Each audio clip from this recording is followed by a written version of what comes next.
Yo, what's going on, guys? This your host, Jackie Chism, back again with another episode of the Chism Sports Groove. That's the CSG, if you didn't know. And today, this Monday, we got a great show for you guys as well. We're definitely going to go over Monday Night Football tonight and preview the Cards and the Rams. We're definitely going to talk about those Titans and Titan time. We definitely got to go over some good, the bad, and the ugly from Week 14. This pack coming up that just happened. And we're definitely going to cover some NBA primetime bets as well. Also, we got hot news and not news today. And I'm going to give my final thoughts, in which I think that we definitely need to talk about who is the hater of the year. Hater of the year. All right, guys, let's get it.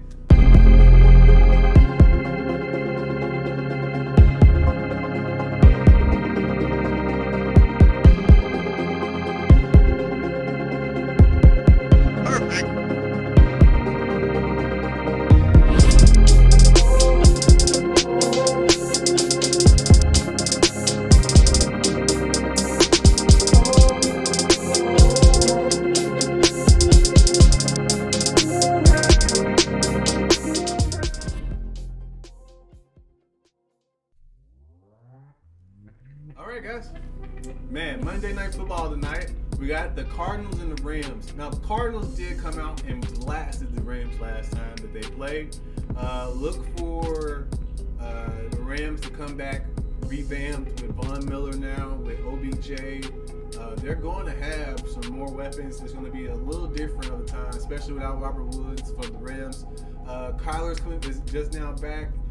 Look for him to get back into the groove of things. James Conner's playing out of his mind. That defense is still doing really, really well right now. So look for everybody from the Cardinals and the Rams to come out and give the best that they got tonight. This will be the battle, I feel like, for the number one seed in the NFC, which is not a small thing right now. Especially with the Bucks and the Packers still out here grinding really, really hard.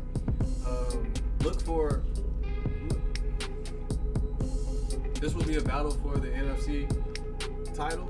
Look for the Rams and the Cardinals come out super motivated, playing the best that they can play tonight, firing on all cylinders. I'm looking forward to it. I can't wait. Matchups we need to watch out for today. We definitely got to watch out for the cornerbacks for the Rams and how they match up against the wide receivers for the Cardinals. That's going to be the biggest matchup to watch up.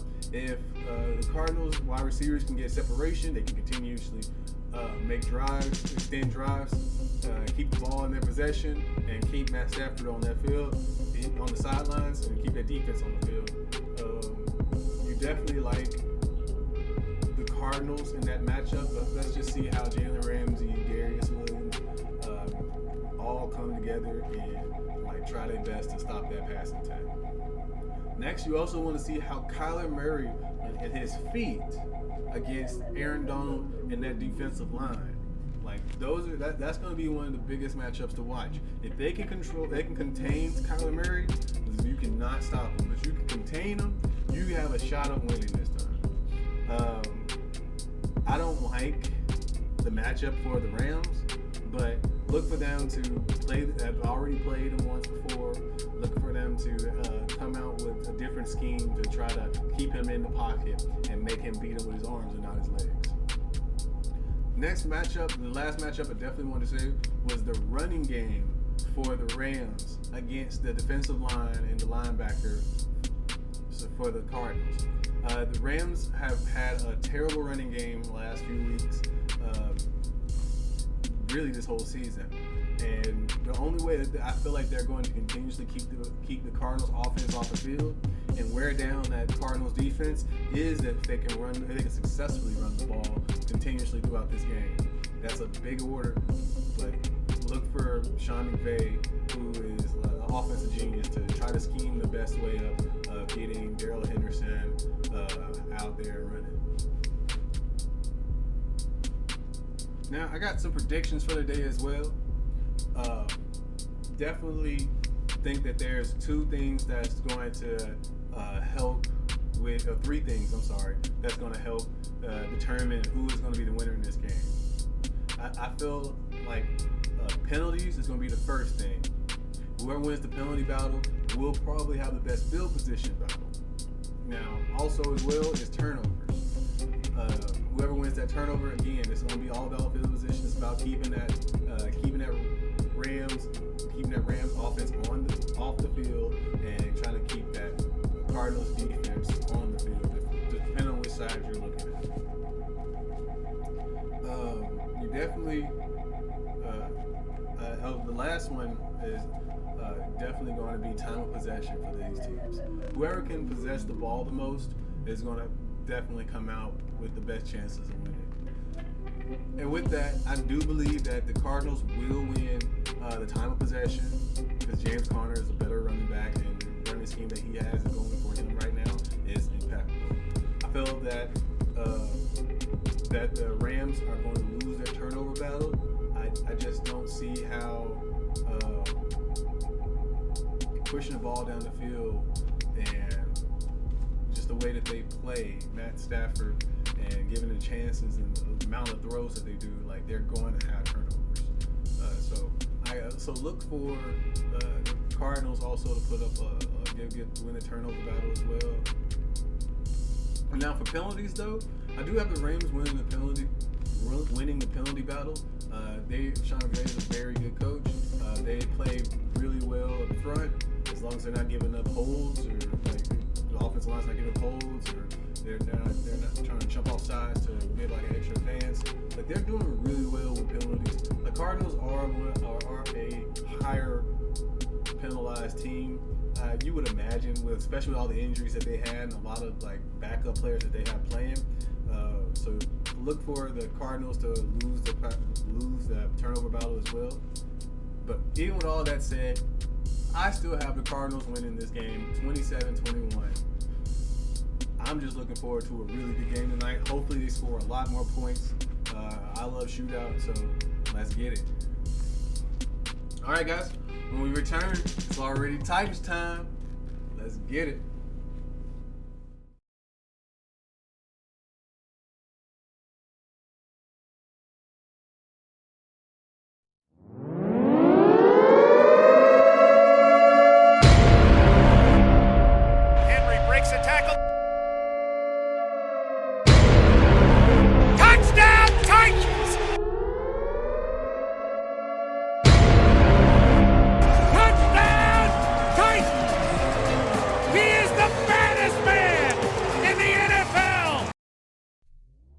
Guys, Titans time. This is a segment where me, lifelong Titans fan, goes over a past week in Titans news.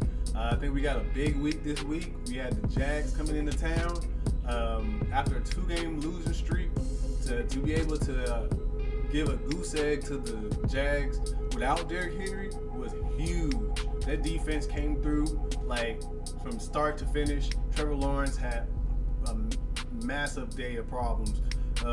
Urban Meyer looked just as stupid as he usually does. I mean, it's just a great win for a Titans fan base. Especially like I liked it. Our offense didn't do actually too much, but we did enough to make sure that we did not give that game away. There was no turnovers. We had one penalty. You got to love it, man. And it was a special teams penalty at that. So. My keys to winning this game was we had to win the turnover battle, in which we won 4-0. We also had to win the penalties because I knew that the Jags were definitely giving up a lot of penalties. They're a very undisciplined team, and it showed. They had 9 or 10 penalties. It did not look good for them at all. And then we also had to win the red zone opportunities. I don't think the Jags even got into the red zone. We came away with touchdowns going into the red zone. I know Bullock missed that one kick, but it was from 40 plus, so it was definitely outside the red zone. We did a great job once we got in there by getting points. Foreman, shout out to you for your first touchdown in almost 4 years. But you gotta love effort, offense, defense, and special teams that the Titans played this week. The defense reigned supreme this weekend, most definitely, holding the Jags to only 8 yards rushing. James Robinson is a beast, and for him to only have 6 carries for 4 yards, Carlos Hyde had a 2-yard carry, and I think Trevor Lawrence also had a 2-yard carry. That's just dominance. Big Jeff, Rashad Evans, all of them had a great game.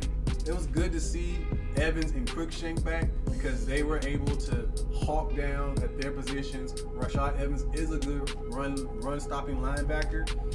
And for him to get a pick on top of that, it was a great game for him. I know I called him out again earlier, but now that he's back, he's healthy, he looked really good in that game, and I was happy to see it. Also, Cruikshank did a great job coming back, so he's good in his role at covering tight ends, manning up right there in the slot as well from the safety position, letting Kevin Byard roam around, giving the Titans 2 more safeties on the field to try to do what they need to do. So it was glad to see Cruikshank back. Big Jeff had an amazing game. Fulton got the pick. Jayon Brown had that one-hand catch, halfway turn around. He has to have lurker if you play Madden and know that's a lurker interception right there. This man turned around one hand and caught that. That's amazing. We were on them from start to finish. You gotta love everything you saw from that defense, especially with Tierra Tart still out, especially with David Long still out, especially with no Jack Rabbit Jenkins as well. Everybody stepped up and did what they were supposed to do on defense. Now on offense, we were still missing AJ and of course Derek. Golden Tate has not stepped up yet, so you did see a lot of Cody Hollister in the game. You did see some Nick Westbrook-Akina, but it was great to see Julio Jones back. He is, even at 60-70% where he is right now, just getting back into the flow of things, he was still Julio. You can still see that he's going to be a problem coming forward. And I think that we're doing a great job of holding him out as long as we can until the playoffs, because if we have all our weapons, we are going to be unstoppable. Alright. Also on offense, I definitely wanted to shout out to Jeff Swain and Anthony Ferguson. They definitely stepped up from the tight end position this week. They had some big first downs when we needed the most to keep drives going. They had some good blocking as well. I know Jeff Swain is a good blocker, but for him to step up in the passing game and Ferguson to step up in the passing game finally, it was a great sight to see. They did a great job for Foreman and Hillard. Hillard's got some work to do, definitely. He has some troubles with our running scheme, but it's gonna happen. Saying that he's never played in this offense before, and he's still getting acclimated a couple weeks in. I definitely think that the Titans offense and defense did what they're supposed to do. We got the Steelers next week, so coming off of this big win right here, we definitely have some momentum going into next week to try to continue that going forward. The magic number right now is 2. So, which means that the Titans win 2 more games, or if the Colts lose a game or 2, whichever one, the Colts losing or the Titans winning, adds up to 2. We win our division, and we should have a playoff. We should have home field advantage in the week 1 in the playoff game. Now, for me, I feel like the Patriots are not what we are healthy. Now they are when we're using our 4th strings and 5th strings and players that were not on the team week 5, week 6 against the Patriots. We're going to have struggles with David Long, Rashad Evans, Cruikshank, Nate Davis was out. Julio was out. Who are we throwing it to? Who was covering? We had a real issue in that game because of the lack of depth or the lack of talent that we had healthy and available for that game. So I'm looking for the Titans to not only win their division, but catch the Patriots, since we're tied and they have the tiebreaker, but catch the Patriots and actually win that number 1 spot. Right now, it's asking for a lot, but I have faith in us. I think that we are a great team, I think that Vrabel's coaching his butt off right now, and you love to see it. Hope it continues. All right, guys. When you come back, we're gonna go over Vegas, baby. Vegas, baby.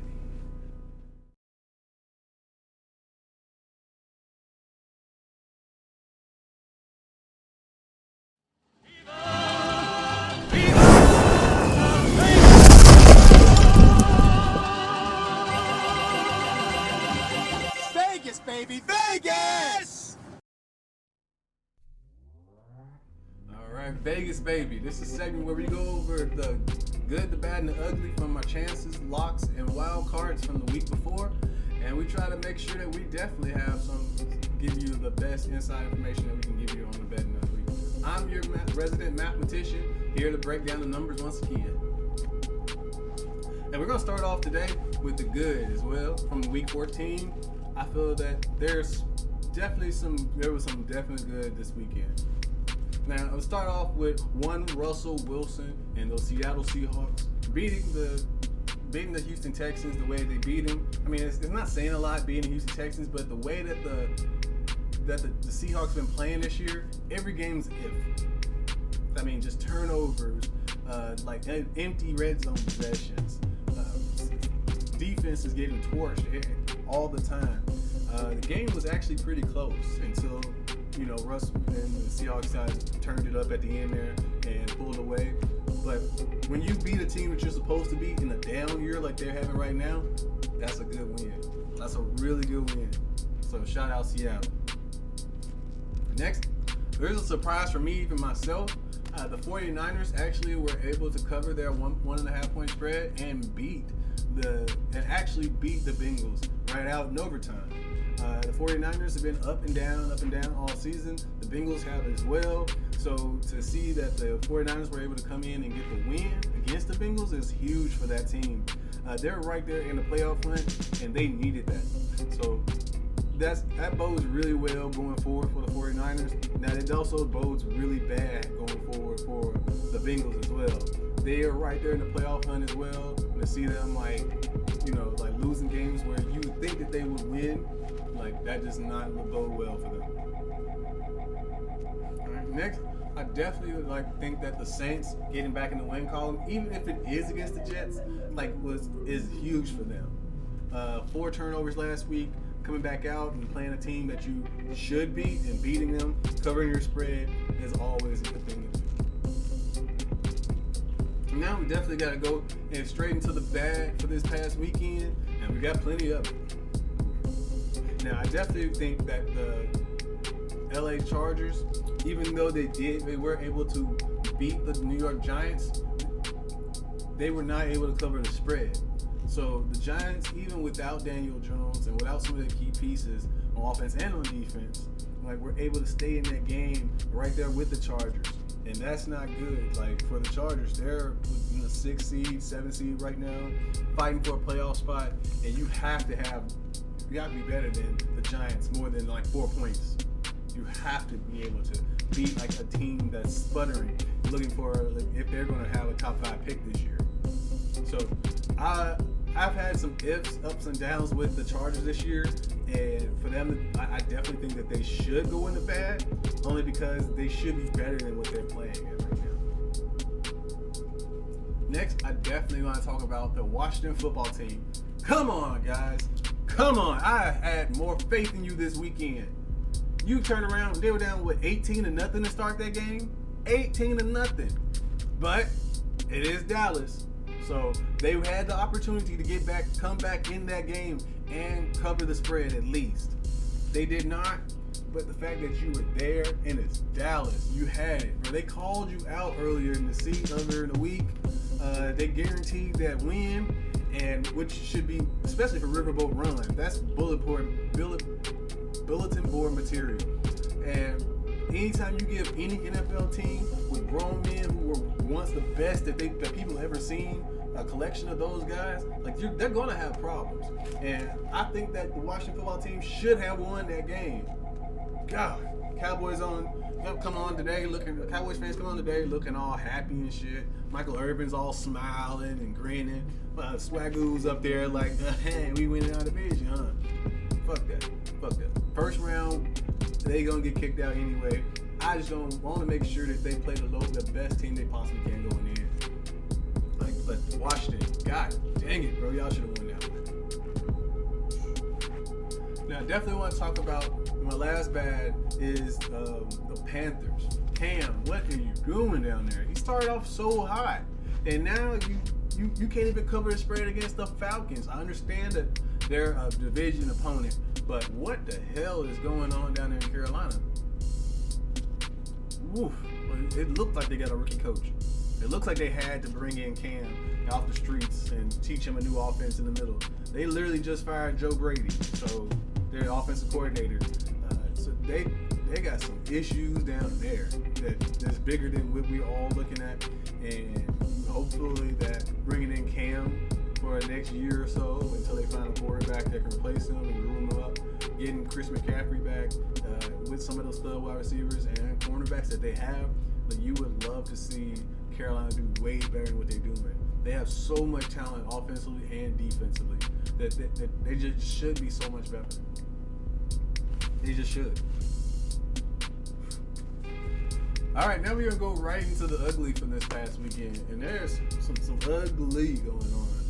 Now, me personally, as a Titans fan, don't take any note into it, and it should not, and there's none being put into it. But how in the hell can they consistently say that the Bills are one of the top teams in the league, and they're one of the top trusted teams in the league, and they cannot play against anybody? They lose to the Jaguars. They lost again this weekend. They couldn't do nothing against the Patriots offense. Absolutely nothing with all their starters. They have no running game. They have, like, Josh Allen is who he thought he is. He is an athletic freak with a Wyoming mind.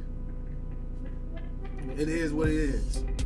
He played like a quarterback that was recruited to go to play for Wyoming because he makes that many dumb mistakes and dumb reads. But I love it. Keep doing what you do, bro. Like, everybody keep gassing his head up, and you're going to keep making those stupid reads. By all means, keep going. I'm not betting with the Bills unless they're playing against another team that's just that terrible.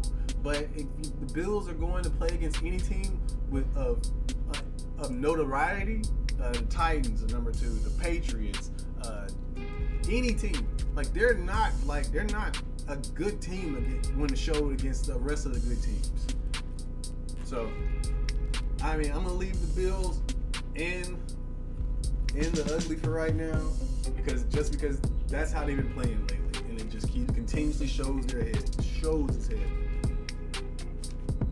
Now, definitely, it's not a surprise, I don't think, at this point, but the Bears are going to remain in the ugly. And only because, again, Matt Nagy, when is he gone? Like, he needs to leave now. Like, the fact that they were in that game, up early, speed on display for the Bears. I mean, just that big play after big play after big play. Turn around and you call something Justin Fields is not like the slightest bit comfortable with. He throws a pick six. So, how's that not coaching? Yeah, you got Demir Bird, you got Grant, you got Mooney. I mean, you got so much speed on that freaking team, and you don't utilize. And you can see it's not being utilized at all. And I can see if you're going up against the Lions, the Vikings, a division opponent where you should win, but you just played like some mistakes and got out. It's Aaron Rodgers. They holding up signs talking about we still own you. And y'all just lagged the fuck out in the second half. That is embarrassing, bro. Like, I don't even play for the Bears. I'm not even a Bears fan. I've been to Chicago probably a couple times in my life. But I'm still embarrassed for all the rest of those guys who work their butt off to be there and play for that city and play for that team. Who show up every day, hurt or not, to give their fan base something to watch. And the coaching staff comes out and takes a shit right in their fucking hand and give it to and pass it out there as a fucking game plan. It's embarrassing, bro. Like, I don't even think Matt Nagy is going to be hired on as like an assistant coach next year. That's how bad it is. Like, Jim Haslett's still on the sideline, and he messed over the Giants back in the 2000s. I mean, like, there's so many head coaches, Jim Schwartz, David Cawley, like, there's so many head coaches that have, like, sucked but gotten the job afterwards. Matt Nagy is probably the worst of all of them. He don't have nobody in the locker room. He doesn't have a game plan. He doesn't have a locker room. What are you paying him for?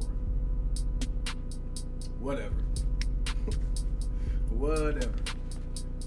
Last but not least, I definitely gotta talk about the Raiders though. Like, they're the most inconsistent team I've seen almost all year.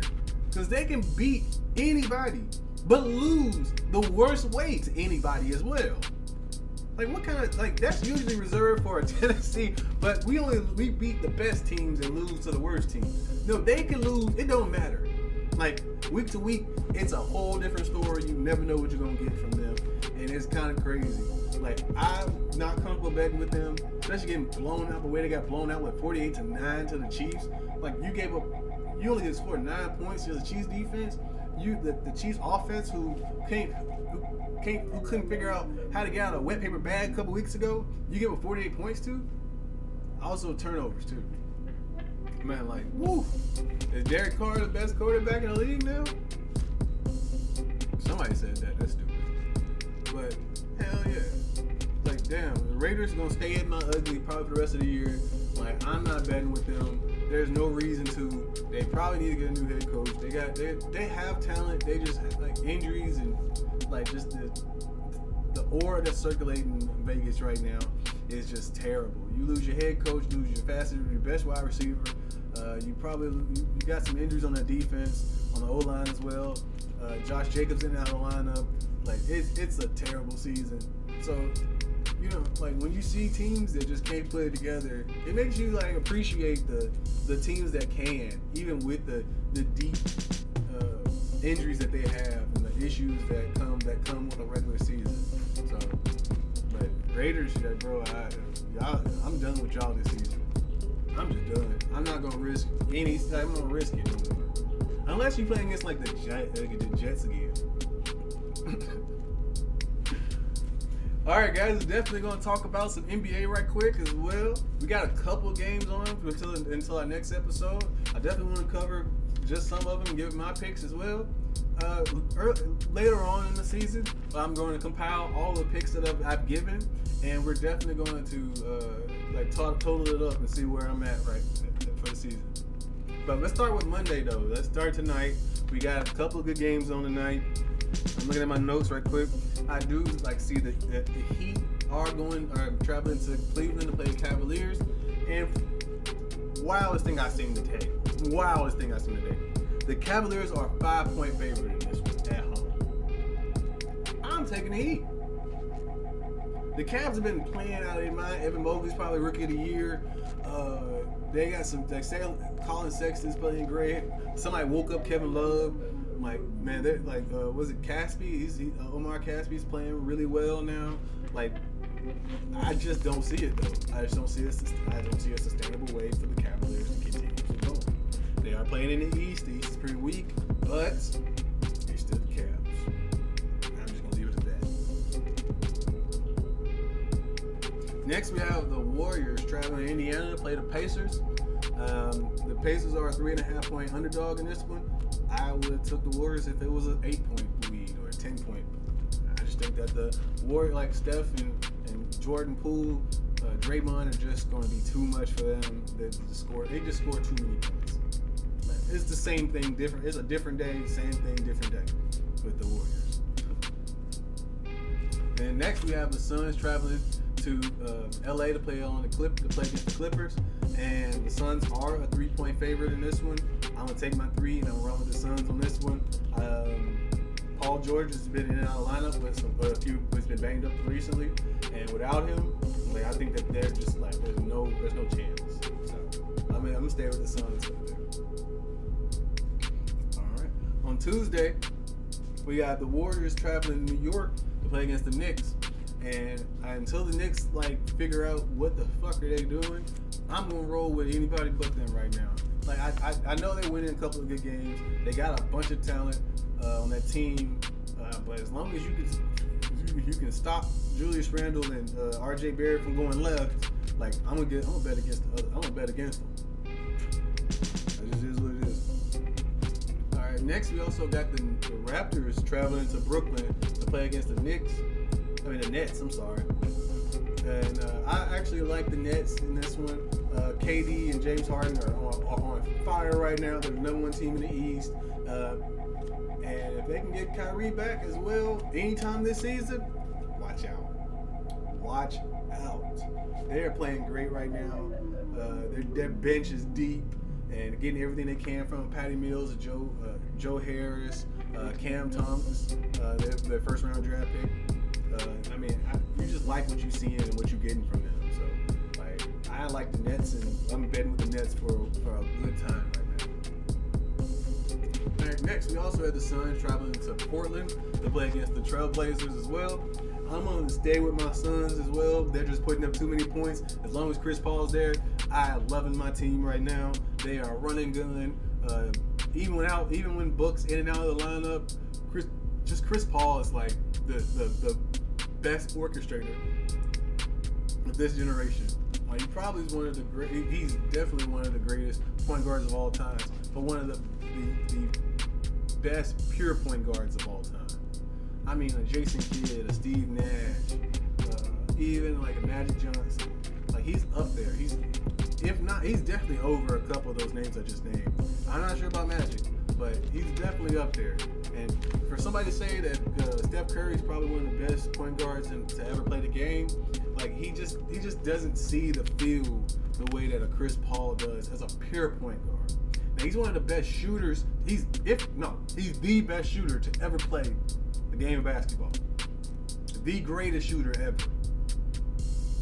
Now, does that help your other team set up your offense and things? Like, hell yeah, it's a big part of your offense. But it's not like if you were the conductor of your offense, in which I think that's what the model that they put as the best point guard has to entail. All right, guys, we're gonna go over to Wednesday right quick. Definitely got a few games going on Wednesday. We got the Lakers traveling to Dallas to play the Mavs. I actually do like the Lakers matchup in that one. Only because of where Luka is, like right now. He's out of shape. He's playing himself back into shape. Porzingis cannot be your number one option. And the Lakers are learning to play defense now. So, I really don't like voting with them, but the Mavs have just got some real issues going on right now, and I'm just gonna go with the Lakers for safety. Next, we got the Clippers traveling to Utah to play the Jazz. I actually do like the Clippers in that one. Seeing that and that's a big if. Seeing if PG-13 is going to be back for that one. If PG-13 is playing, I'm definitely taking the Clippers in that one. I feel that the Clippers have a good nucleus of players. So do the Jazz, but I don't know. I just don't trust the Jazz anytime. They're a great regular season team. They always play really hard, even in the playoffs, regular season at any point in time. But it's just something about Goofy Gobert and the fact that they don't give Donovan Mitchell the ball as much as he needs. It just don't seem that like a winning recipe that I can get behind. All right, Wednesday. I'm sorry. The last game on Wednesday is definitely going to be the Grizzlies traveling to Portland to play the Trailblazers. I think Ja Morant's still going to be out for that one. Look for Dylan Brooks to be back though, and the way that the Grizzlies are playing right now, even without Ja, is really commendable. I'm loving what I'm seeing. Jaren Jackson Jr., Triple J, is a beast out here. He ain't playing with him. Steven Adams is what we asked for when we got him. I mean, Slow Mo is still killing it. You wish to have Brandon Clark back as well, but we're scoring. We're putting up points. Jared Culver is rebuilding his career. I like Zaire Williams from like Sierra Canyon, like used to play with Bronny. I mean, that team is deep, is stacked, and we got some scoring, we got some defense, we got some youth, and we got some hunger in there. And you just love to see what you got from the Grizzlies. I'm actually watching them this year. They're actually really good. So I'm gonna take the Grizzlies as well. Okay, last but not least, we got Thursday night. And we got a few games on Thursday. We'll start off with the 76ers that are traveling to Brooklyn to play against the Nets. I feel like Joel Embiid versus KD is like a big time matchup. I'm going to stop everything I can Thursday to make sure I watch that game. I definitely won't miss that one at all. I'll probably watch the highlights even afterwards. I feel like there's going to be a high scoring game. It's going to be back and forth. Look for those competitive fiery two to just go up and down the court, back to back all game. I do like Brooklyn in that one though, and they are the number one team in the East. I think they're going to continuously be.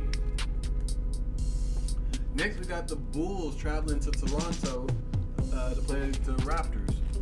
I like the Raptors in that one if the Bulls can get back healthy. Like, I don't know what's going on in Chicago, but there's like Elise Johnson is the 10th player to enter the COVID protocols, and you just gotta wonder like what in the hell is going on up there? Like, why can't they sit the fuck down somewhere? Or what's really going on? Is there infestation in the building? Is there somebody going around, like going out? Like, what's going on? You won't know until later, but the fact that they've had all these like players that have like missed time and missed rotations, it does hurt. Like, they should be better off within the lineup, but you know, stuff keeps happening. I like the Bulls. I like the roster. I like the way they play together. They are a great defensive team that can turn around and score up a bunch of points. So look for them to have a better season once they get healthy, once they start getting people off the COVID list. But right now, I'm gonna go with the Raptors. They're well coached. They're playing really well right now. I think they're both about the same record-wise. All right, last but not least, I got the Wizards playing against the Suns, and I'm just going with the Suns. Simple as that. Like, there's no way. There's no way you can be plus 10, you can be plus 15. I don't think that's going to be a game. So, look for my Suns to continue their hot streak and go on about their business. All right, guys. When we return, we're going to definitely go over hot news and not news.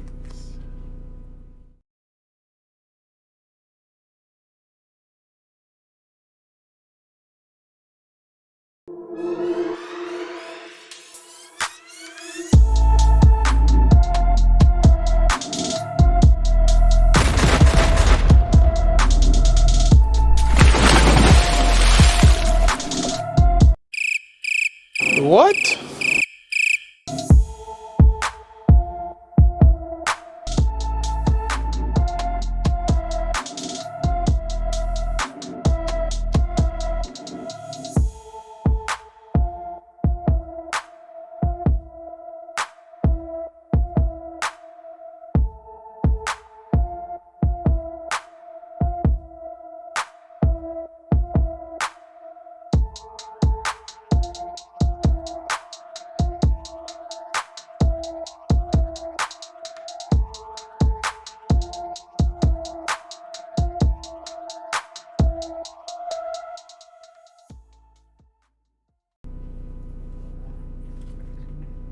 Alright guys, it's time for hot news and not news. This is a segment where we go over some of the top topics in today and figure out if they're actually news or not news for us. If they're hot news, we're going to talk about it.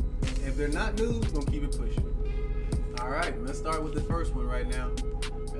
There are reports coming out that Dallas Mavericks point guard Luka Doncic is out of shape and is having troubles with his conditioning right now.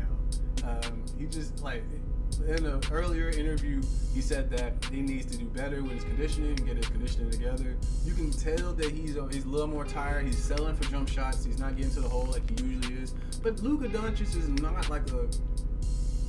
not a athletic player.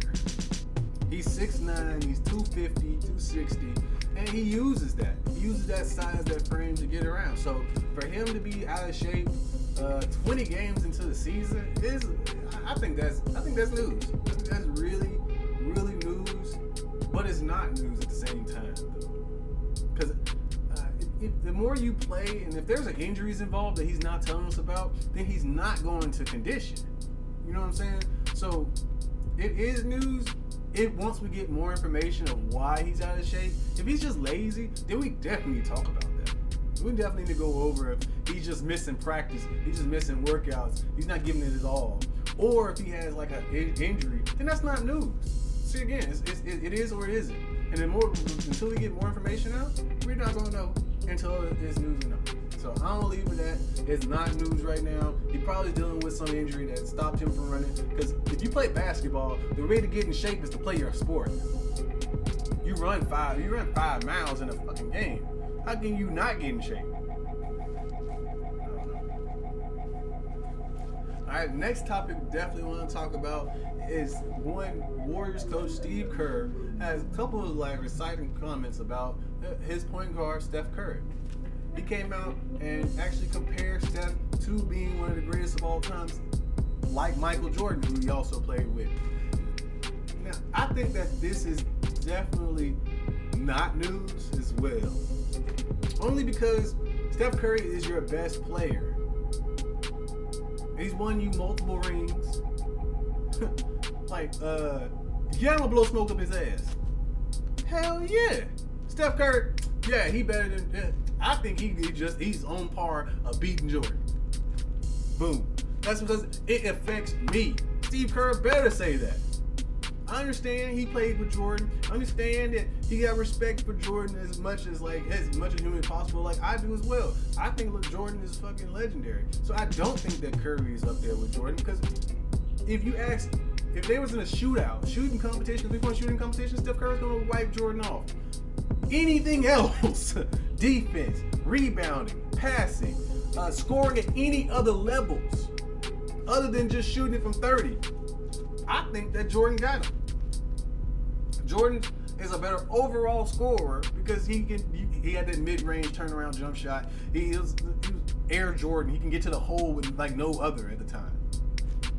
Like Steph Curry has amazing handles. He can get to the hole, but he also can get shut the fuck down. And Miles Bridges just shut him down like another week ago. And you shut down Jordan, that's what, 20 points a game? That's shutting him down. Steph Curry, he got 3. He's taking 12 shots in the game. Jordan that ain't happening. That ain't happening. So I'm just gonna leave it as not. Stop it. Next, I definitely want to talk about is I want to just ask the question, and it's been asked a bunch of times, and say this knows: are the Lakers on the verge of being irrelevant? That's definitely news right now. They are like they're one of the most mediocre teams right now. I think they're 6th or 7th in the West right now. For a team with 6 Hall of Famers on it, that's unconscionable. They got 4 players in the top 75 all time on that team. I don't care if Westbrook, LeBron, and Carmelo are like past their prime. Anthony Davis is not. You still getting shit out of Dwight Howard. You still got Rondo and his intelligence. Why are you playing this way? What's going on? I feel like that it's time to ask, how long is Frank Vogel gonna last? They gotta give somebody's gotta take the blame for all this shit. And I think Vogel's gonna take it. He's gonna have to. Now, a younger, smarter coach, a younger coach, a more defensive-minded coach, or something like that, they're gonna have somebody come in that's going to change the entire way that they're playing intentionally. I think that they should have ran more speed, because you have Westbrook and LeBron. Those are the 2 best transitional players in the last 30 years, hands down. They're 1 and number 2. Number 1 and number 2. one, LeBron, you can't stop the fucking freight train coming down the lane, and number two is Westbrook. Like those two are like the best transitional players, and the fact that they're not using their size. Use more Dwight Howard. Use more of your length that you have on that team to try to get more rebounds, get more runs out. Like you definitely have to do better. The way that I've seen them play against the Grizzlies, man, MFers were out there like sizing up 3-pointers. They had enough time to look. Oh, I don't like this spot. We'll go over here. Cool. Bounce, shoot, good. Nobody was in their face. So is that a coaching scheme? It's defense is personal, but the scheme of your defense could help out a lot. Just ask anybody who's watched the Spurs play over the last 30 years. Like, you can't tell me Tony Parker's a good defender. He's not. He's too small. He's agile, but he's slow. Yeah, like so how is he able to keep up with people? How is Avery Johnson able to keep up with people? It's a system thing, bro. And I feel like the system of the Lakers is just leaving them out there to dry right now. And that's a coaching standpoint. So Bo, I'm just counting down your days. I think that he's not gonna make it after Christmas. Before All-Star break, but not after but after Christmas. That's definitely news. We definitely have to talk about that one. All right, next I gotta talk about. I brought it up earlier in the show. How Louise Johnson was the 10th Chicago Bulls player to enter the COVID protocols. I don't know what the fuck is going on down there, but that is ridiculous. Luckily, it's earlier in the season. It won't be news. I don't feel like this is news only until it gets lit, until after All-Star break, and until after people start losing games because they're missing some of their key players and the key depth. If the side effects of COVID are lingering, then we have a definite big news. But until then, we're less than 30 games into the season. We're not even past Christmas yet, so I'm just gonna halt on any skepticism right now, especially with injuries in the NBA season. There's still 50 games plus left.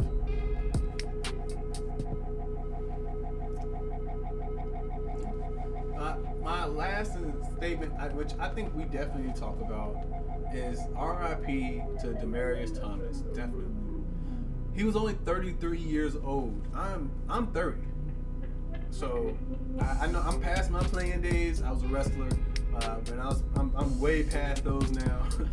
But to think that that young, man, to give your body up for the sports, and I personally think that it had something to do with his sports playing. Because otherwise, how are you the top basketball player? He was a top sprinter in high school. He went to Georgia Tech as a football player.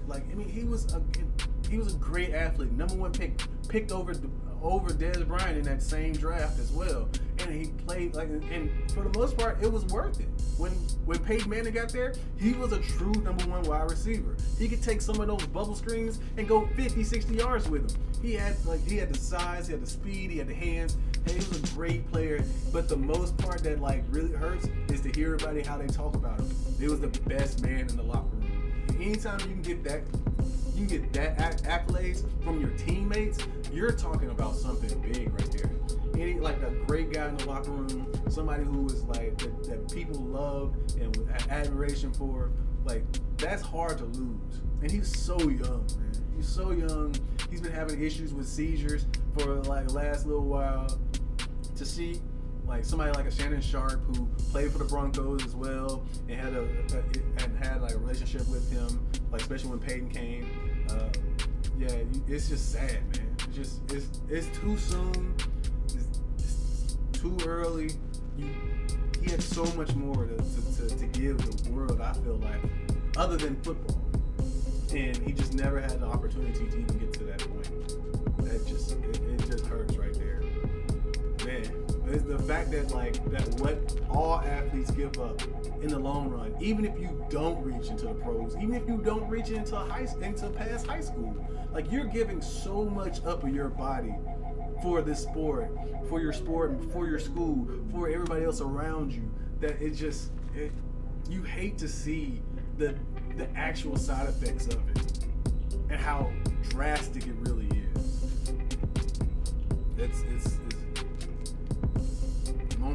It's crazy. I definitely want to give a moment of silence for DT.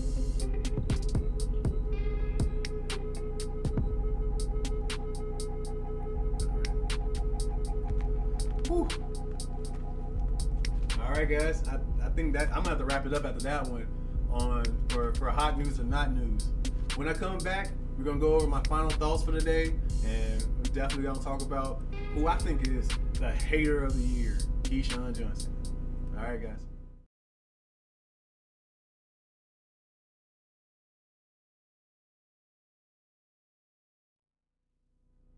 All right, guys.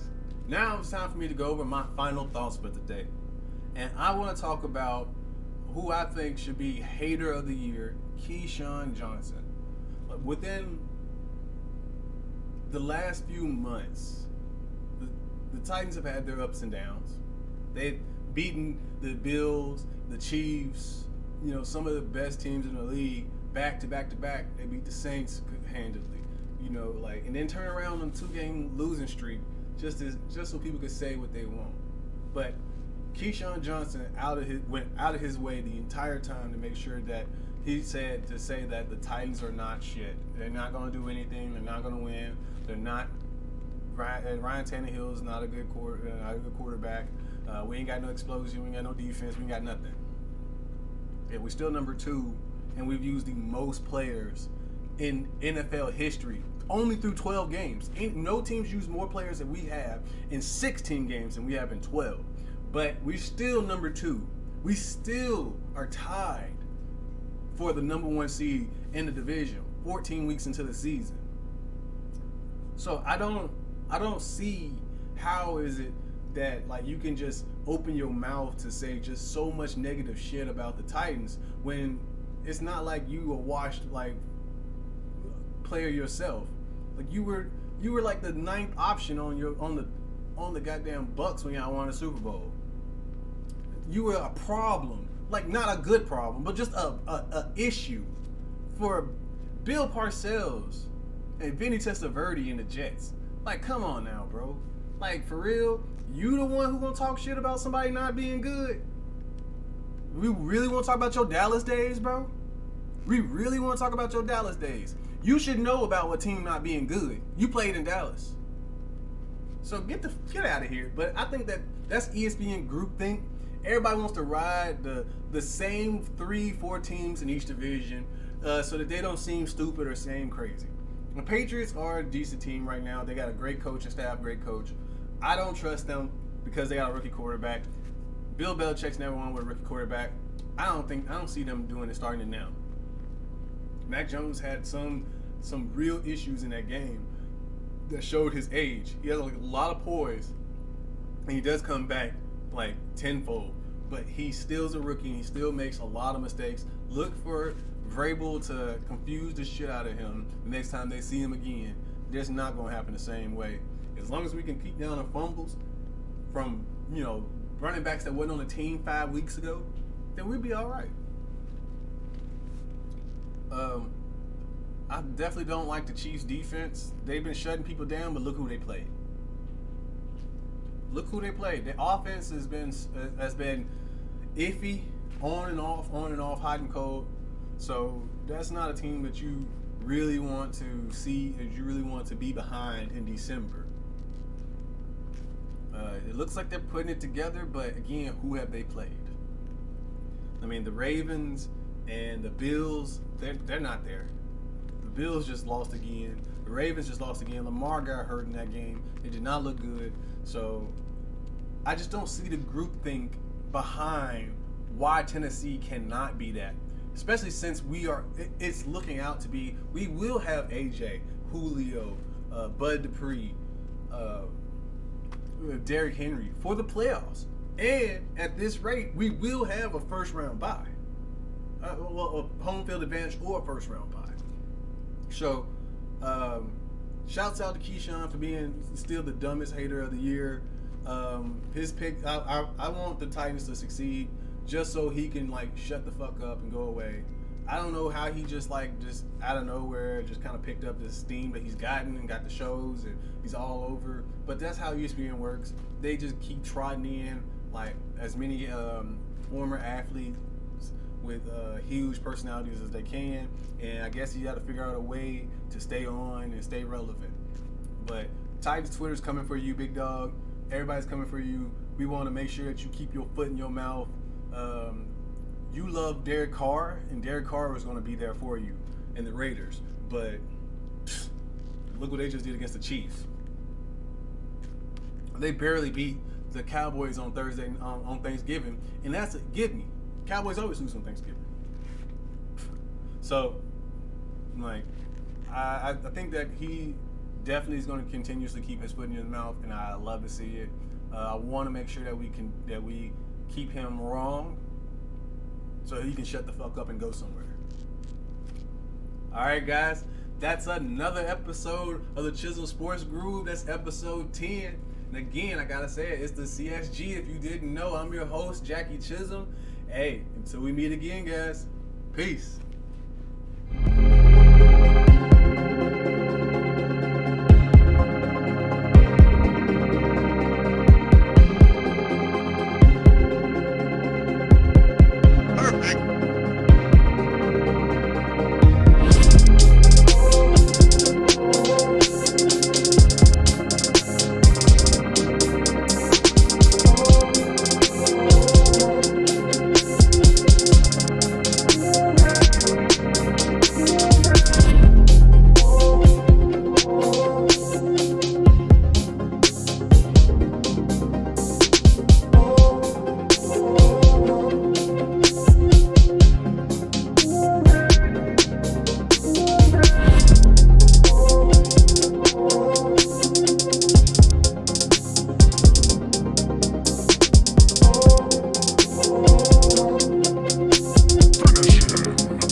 Brought to you by the Chism Channel and TCC Productions.